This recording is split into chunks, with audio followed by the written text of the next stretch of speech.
तजुर्बा। आज 4 साल बाद मैं अपने गांव आया हूँ। ऐसा लग रहा है जैसे स्वर्ग में रहने आया हूँ। माँ ने अच्छा अच्छा खाना बनाकर खिलाया। थोड़ी देर आराम करने के बाद मैं गांव में सबसे मिलने चल पड़ा। पुराने लंगोटिया यार दोस्तों से मिलकर आनंद आ गया। अंधेरा होने को आया। मैंने सबसे विदा लेते हुए कहा, चलो कल मिलते हैं। थोड़ा आगे ही निकला था कि तभी मेरी नज़र एक घर पर रुक गई। अरे ये शांता ताई का घर है, चलो मिलकर आता हूँ। बहुत ही अच्छी और समझदार हैं ताई जी।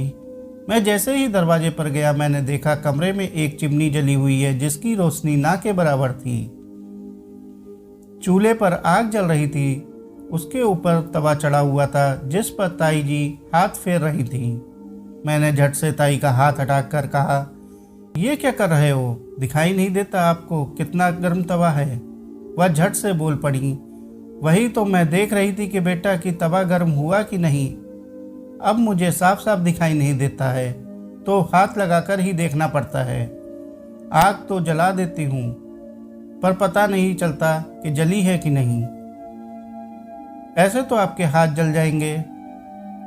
बेटा अब क्या हाथ जलेंगे, सारी जिंदगी तो चिलचिलाती धूप और चूल्हे की भभकती आग से जल जल कर मजबूत हो गए हैं। और है ही क्या मेरे पास, यही जिंदगी का तजुर्बा है जिसके दम पर ही जी रही हूँ मैं। पर तू कौन है बेटा? आवाज़ तो थोड़ी थोड़ी पहचान में आ रही है। ताई जी मैं राकेश मान सिंह जी का बेटा हूँ, छुट्टी पर घर आया हूँ। अच्छा बेटा आ बैठ जा थोड़ी देर मेरे पास। अब कोई नहीं आता है मेरे पास बैठने, बूढ़ी हो गई हूँ ना। कैसा है तू? ठीक हूँ ताई जी, आप कैसे हो? बस बेटा दिन गिन रही हूँ, कब मौत आए और इस नर्क से मुक्ति मिले। 95 साल की हो गई हूँ। अच्छा ताई जी मुझे भी थोड़ा अपनी ज़िंदगी के तजुर्बे के बारे में बता दो जिससे हम भी कुछ सीख ले सकें। बेटा मेरी ज़िंदगी तो खेतों के घर के काम करते करते ही गुजरी है। वैसे तो ये काम भी बुरा नहीं है। अगर घर में एक औरत को मान सम्मान और प्यार मिले तो वह सारे काम अपना समझकर खुशी खुशी से करती है। खासकर मेरे पति का सहयोग जो मेरे नसीब में कभी भी नहीं था। मैं तो वैसे भी नर्क में ही जी रही थी। परिवार के लोग कितने भी अच्छे क्यों ना हो, अगर जीवन साथी का साथ ना मिले तो जीवन किसी नर्क से कम नहीं होता। दोनों को एक दूसरे की कद्र करनी चाहिए, तभी जिंदगी जीने का आनंद आता है। नहीं तो मेरी तरह खेत खलियान चौका बर्तन करके जिंदगी कट ही जाती है।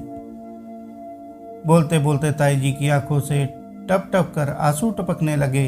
गला रुनने लगा और वो एकदम चुप हो गई। मैं भी मुश्किल से अपने आंसू रोक पाया था। फिर मैंने उनको कसकर गले से लगा लिया। ताई जी मैं आपका ज़िंदगी का ये तजुर्बा हमेशा याद रखूँगा। अपनी जीवन साथी की हमेशा कद्र करूँगा।